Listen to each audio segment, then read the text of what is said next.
Eu tenho uma dúvida. Por que todas as vezes que alguém me oferece passar por um processo de autoconhecimento ou quando eu escuto alguém falar de terapia, as pessoas falam muito da infância? O que a infância tem a ver com nós, aqui, agora? Por que eu simplesmente não posso me conhecer com a idade que eu tenho? Para que eu preciso voltar lá na minha infância? Será que isso não demora e não me atrasa demais? Calma, eu vou te explicar. Porque é necessário que falemos da infância. Porque é na infância que é formada a nossa estrutura de personalidade. Quando nós somos crianças, nós temos uma necessidade muito forte de pertencimento. Toda criança, ela necessita ser olhada pelo papai, pela mamãe, ela necessita ser olhada de alguma maneira. E que se não for pelo pai, mãe, que seja pelos cuidadores. Pode ter algumas interferências na escola, pelos professores, enfim. Em todas essas interferências externas, nós vamos construindo a nossa estrutura de personalidade. Se nós não voltarmos para o nosso nível de consciência lá da nossa infância, acessando mesmo, por vezes, o nosso inconsciente e entendendo várias questões que a gente não conseguia entender, que a gente só vai agindo repetitivamente, sem saber porquê, sem saber nomear algumas emoções, sem entender o nosso ponto de fixação. Quando a gente não volta para a nossa infância, é claro que nós podemos ter uma personalidade mascarada. Por quê? Porque também tem ressignificações, também tem superações, também tem interferências externas que podem ter sido totalmente positivas na infância e de repente não saudáveis no nosso mundo adulto, ou vice-versa, a gente ter uma infância totalmente traumática e depois a gente ressignificar e ter um mundo adulto muito mais feliz, muito mais saudável. E é claro que tudo isso vai fazendo com que a gente vai tendo uma melhor ou uma versão um pouco menos saudável do que aquela construída na infância. Mas ela, de qualquer forma, ela vai se manter. Que seja de um processo muito mais de evolução, que seja num processo de nível não saudável, mas ela se mantém.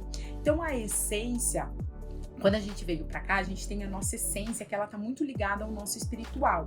E a nossa personalidade, ela vai se moldando. Alguns livros apontam até os 7 anos, alguns livros de psicologia falam até os 12 anos, e o Eneagrama sim. O Eneagrama fala até os 12 anos, porque até os 12 anos nós ainda estamos inseridos na nossa infância. Por mais que a adolescência hoje está muito mais precoce e ela está acontecendo muito mais cedo, a pré-adolescência a gente já pode falar de uma idade muito mais cedo, mas ainda assim a gente entende que até os 12 anos nós temos uma necessidade muito forte de ser olhado pelos nossos pais ou cuidadores. Porém, depois disso, quando nós entramos na adolescência, a adolescência ela é muito pautada numa palavra que se chama rebeldia, né? É a fase da rebeldia, a fase da transgressão. Porque a adolescência, a gente deixa um pouquinho de querer ser olhado pelos pais e a gente precisa da autoafirmação do grupo. A gente chama muito de bando, né? Os adolescentes, eles vivem em bando, eles vivem em grupo e eles precisam se autoafirmar. Então é como se eles moldassem um pouquinho aquelas características muito predominantes da infância. Então, essa estrutura toda, ela é formada até os seus 12 anos. Depois, com tudo aquilo que eu já falei, pode ser que mude um pouco a personalidade, que ela se torne mais refinada ou que ela se torne, então, mais, menos refinada. Mas quando a gente passa por um processo de autoconhecimento, não há nenhuma possibilidade da gente falar, olha, eu sou a personalidade 5, por isso, só no meu mundo adulto. Não, porque até um casamento, até a relação afetiva, até a forma que vem um filho, se eu tive gêmeos, se eu tive uma gravidez na adolescência, se eu tive um filho ou uma criança especial, enfim, qualquer coisa pode interferir e é lógico que vai mudando um pouquinho a minha personalidade. Mas aquela lá da infância, aquela que foi construída, essa é a que predomina. Então, se eu passo por um processo de autoconhecimento e eu falo assim, olha, Adriana, eu fui muito o Enia tipo 3, muito, a minha infância inteira eu fui 3, mas hoje eu tenho certeza que eu sou o 7. Eu sou o 3 ou sou o 7? Então eu sou o 3, mas hoje o 7 predomina mais em mim. Hoje eu vivo de uma forma mais parecida com o 7, mas as minhas curas, elas precisam ser do 3. Porque as minhas dores não são do 7, as minhas dores são as dos 3. E por que dor? Por que você fala de dor? E toda a infância teve dor? até aquelas infâncias mais tranquilas, até aquelas infâncias que foram mais gostosas. Em alguma determinada situação gerou um trauma. Em uma determinada situação aconteceu alguma coisa que eu ou não me senti amado, ou não me senti respeitado, ou não me senti compreendido. Que baste uma situação para que isso possa gerar um trauma mesmo inconsciente dentro de mim, possa gerar uma falta inconsciente dentro de mim. E aí eu só vou simplesmente vivendo de forma repetitivamente e não olho para aquilo. Mas a partir do momento que eu acesso lá a minha infância, vem aquela dor, porque é necessário curá-la. Então aquelas feridas da criança, né, tanto que vem se falando da criança interna, das curas interior, isso tudo está pautado nesse processo de autoconhecimento. Então a gente precisa voltar lá na nossa infância. E as infâncias, elas são extremamente significativas. E nós temos algumas infâncias que por detrás de uma psicanálise, por detrás de uma psicologia, tem todo um entendimento. Não essas crianças, né? Essas crianças que nós falamos no processo de vivência do autoconhecimento, do processo de Enneagrama, não são simplesmente do nada, elas não são construídas infâncias do nada, elas são construídas primeiro, a partir da fala dos participantes. Então, quando a gente vê vários Eneatipo 8 falando da mesma infância, né, ou de infâncias extremamente parecidas, a gente começa a entender que a personalidade do 8 vai sendo construída a partir de uma determinada infância. A mesma forma, quando a gente fala de um vício emocional, quando a gente fala de um ponto de fixação, de uma motivação inconsciente, que são 3 nomenclaturas e tópicos extremamente importantes para que nós possamos saber da nossa personalidade, elas também precisam ter um cunho explicativo realmente, uma abordagem da psicologia por trás, para que tudo possa fazer sentido. Então, por exemplo, nós temos um Eneatipo que é assim, né? Eu não vou falar dos perfis e dos números, mas eu vou falar sobre alguns, né? Vou dar exemplos sobre alguns ali de forma aleatória. Então, nós temos um perfil que ele, na infância dele, ele teve um casamento dos pais mais equilibrados, ele teve bastante amor, ele teve um amor abundante muito forte. Então, foram crianças bastante amadas por algumas, né? Por algumas pessoas, enfim. Mas ao mesmo tempo, em algumas situações, acabou que teve uma carência afetiva muito forte. Eu gosto muito da linha tênue, então eu utilizo muito essa linha tênue entre um sentimento, né, uma emoção e outra. Então nós temos uma das infâncias que ela tem esse duelo entre um amor abundante e uma carência afetiva muito forte. Então normalmente essas pessoas elas têm uma visão assim de que as pessoas são boas, as pessoas são felizes, elas vivem muito um pouco no mundo cor-de-rosa. Então elas têm muito pautado que a infância ela foi boa, né? Que as pessoas elas são boas mesmo, só que nunca são boas o suficiente para suprir aquele amor que eu tenho para dar. Então gera uma carência afetiva, mesmo que ela tenha um amor abundante. Nós temos uma outra infância que nós temos a palavra autoconfiança e insegurança. É uma linha tênue entre a autoconfiança e a insegurança. E normalmente nessa personalidade nós temos uma pessoa que a mãe, principalmente a figura materna, é extremamente importante, e se for ainda no caso do homem, é muito importante, que a mãe engrandeceu essa criança com seus fazeres, com tudo aquilo que ela fazia. A mãe mesmo colocava desafio na criança, né? No filho ou na filha, enfim. Mas é mais comum que seja no filho. Então, essa mãe, ela vai enaltecendo tudo que a criança faz. Mas, por vezes, ela deixa de enaltecer aquilo que a criança é.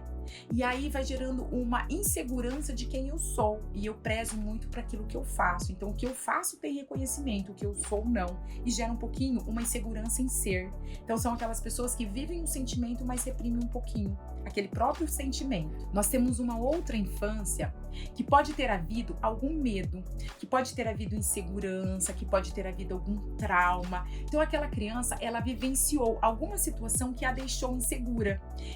E a linha tênue dela é entre a insegurança e o medo e a coragem. Então normalmente eu falo que tem um vício emocional, né? Tem um dos eneatipos que a gente fala muito do medo, a gente fala muito de uma insegurança. Ele tem um ego mais voltado para o medo e para a insegurança. Só que ao mesmo tempo ele acaba que tem mais coragem. E a coragem é um sentimento profundo de quem vive numa insegurança, de quem vive com medo. Porque quem não acessa o medo, a gente não pode falar que aquela pessoa é corajosa, ela não acessa o medo, então ela não se faz de corajosa. O corajoso é aquele que vai com medo mesmo. Então essa linha tênue ali na infância foi marcada por uma criança que viveu algum trauma, que viveu algum medo, que teve alguma insegurança, mas ao mesmo tempo ela se desafiava para a coragem. Essa insegurança, ela era externa, né? O mundo externo fez com que ela se sentisse insegura, mas ao mesmo tempo ela tem uma fé muito forte interna e ela tem uma coragem, mas ela vive na dualidade. Eu tenho medo, eu tenho coragem, eu deixo de fazer as coisas, eu faço, né? Então existe essa infância e eu vou falar de mais uma. Nós temos uma infância também que são aquelas crianças que elas tiveram algum impulso emocional rompido. Elas são aquelas crianças que podiam ter vivenciado uma dor bem forte, mas o que ela fez? Ela arrumou uma forma de ser feliz.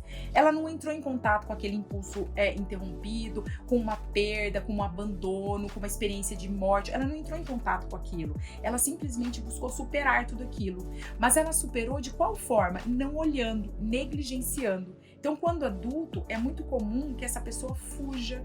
Ela fuja, então, das suas dores. Essa é mais uma infância. Acho que eu vou falar, né? Acho que eu vou falar das 9. Eu ia falando, mas daí eu já quero também falar das 9, porque quem sabe você vê, já tô dando dica, você já se acha um pouquinho, você tem vontade de ter uma cura da sua infância. Eu não vou deixar você, então, sem sei lá, né? Sem se encaixar. Vai que não se encaixou nenhuma dessas 4. Então eu vou falar das 9.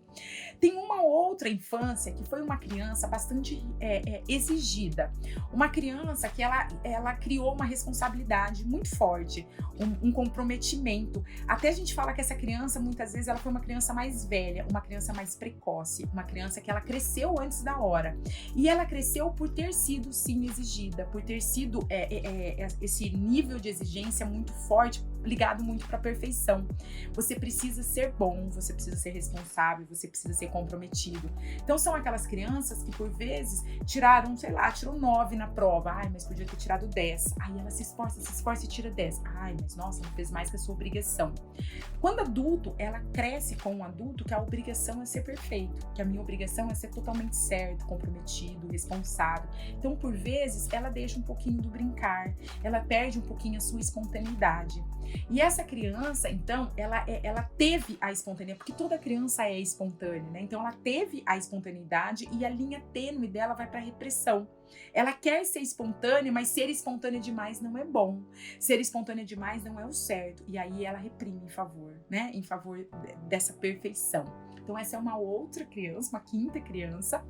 Aí nós temos então uma 6ª criança que ela sofreu alguns traumas e que podem ser alguns traumas extremamente significativos.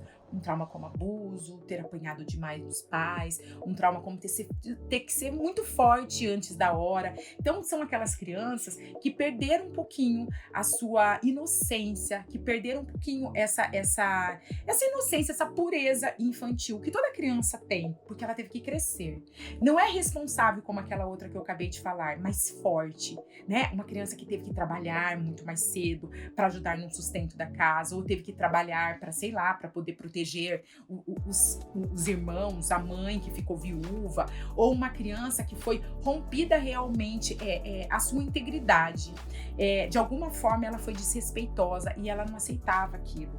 Quando adulto, ela cresce, ela só quer ser grande, ela só quer ser respeitado, porque por vezes na sua infância ela foi tão desrespeitada, ou por vezes ela deixou tanto de ser inocente, é como se ser inocente ficou ser frágil, e eu não quero ser frágil, porque ser frágil pode ser que eu me identifique como alguém fraco. Então essa criança, ela vira um adulto, né? Um adulto forte, um adulto que eu atropelo, você não mexe comigo, você não me desrespeita, porque eu só prezo o respeito. Então me trate com esse respeito, porque aqui tem alguém forte. Então essa é uma outra infância.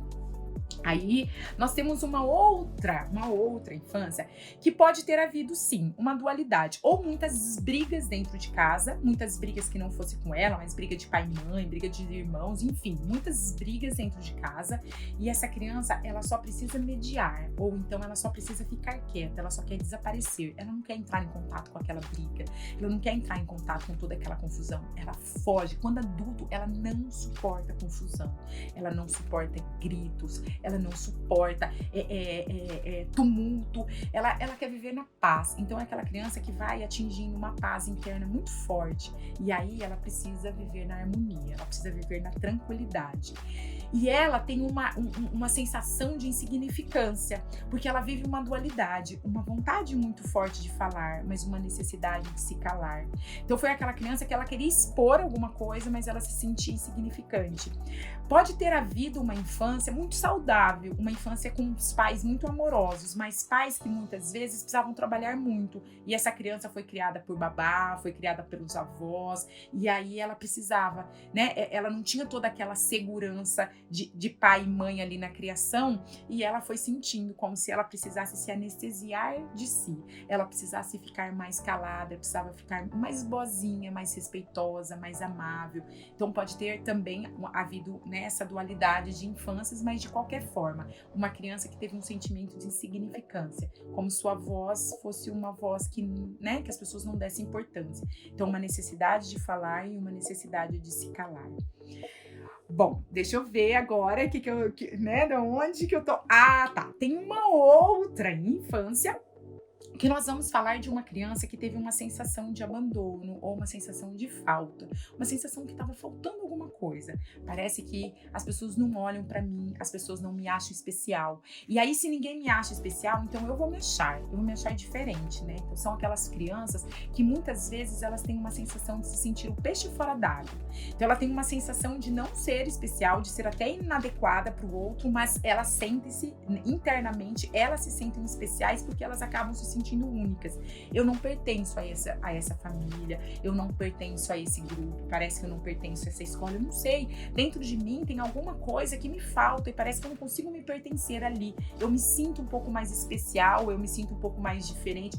E esse sentir especial, ela não consegue de fato mesmo. Ela quer se sentir por ser diferente, mas ser diferente causa nela uma inadequação.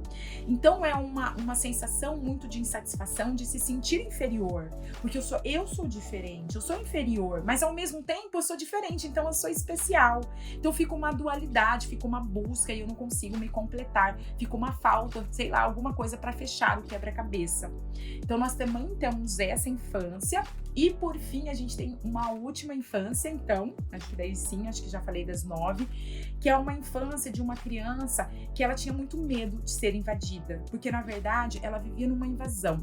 Ou uma dualidade de mãe muito forte, de uma invasão, né? Uma invasão uma mãe muito amorosa, uma mãe muito invasiva, ou uma mãe que não olhou, né? E aí ela sente essa sensação de invasão e vazio. Então fica uma dualidade, né? Muito uma sensação de vazio, mas ao mesmo tempo um medo de uma invasão. Então pode ter havido uma dualidade de mãe. Pode ter havido também aquelas crianças que não têm o seu, que tudo tem que ser repartido, né? Então aquela criança que tem que ficar repartindo tênis pro irmão, a roupa com o irmão, ela não tem o seu. Ou uma invasão emocional muito forte, né? Aqueles terrenos que tem um monte de vó, de tia, todo mundo junto ali, aquela casa onde tem muita gente e aquela criança só quer desaparecer dali. Ela acaba que não vive o mundo das emoções e para ela se sentir bem, ela vive o mundo das razões. Então ela vai o quê? Ela vai tentar racionalizar, ela vai tentar compreender, vai tentar estudar e ela foca muito, né? Nessa questão interna, essa questão mesmo de eu me basto, de uma dependência e eu aprendo sozinho, né? Eu não preciso dos outros. Aí quando adulto, é um adulto um pouco mais restrito, um adulto um pouco mais reservado, um adulto que vai ter mais dificuldade de explorar as suas emoções, porque vive muito nesse mundo de racionalidade. Então essas são as crianças. Claro, né, tem uma bagagem muito forte para falar dessa parte e pretendo sim, né, falar em outros momentos, mas só uma pincelada, assim, para que você possa já olhar que criança foi você, Qual é a criança que você pode ser representada? Então, pense um pouquinho sobre, volte ali um pouquinho nas crianças que mais chamaram a tua atenção. Claro que às vezes, né, eu me encaixei em uma infância, me encaixei em outra infância, mas tem uma que vai doer um pouquinho mais quando você ouvir. Então, pense um pouquinho nessas infâncias e eu acredito que a partir do momento que você se encaixar em uma ou outra, você vai se conhecendo mais, né? Que tipo de adulto eu me tornei pautado nessa criança. E a gente se torna, sim, isso é fato, a gente se torna um adulto pautado na criança que eu fui um dia. Então, espero que você possa se encontrar um pouquinho, espero que tenha gostado e numa outra, né, numa outra ocasião, eu falo um pouquinho mais sobre a infância. Um beijo, muito, muito, muito obrigada e cure a sua criança. Eu tenho certeza que quando a gente cura a nossa criança, a gente vive com muito mais verdade, com muito mais lealdade com o nosso mundo adulto, com o nosso verdadeiro eu. É viver sem máscaras, né? Viver realmente confortável com a criança que eu fui um dia. Um beijo, gente. Obrigada.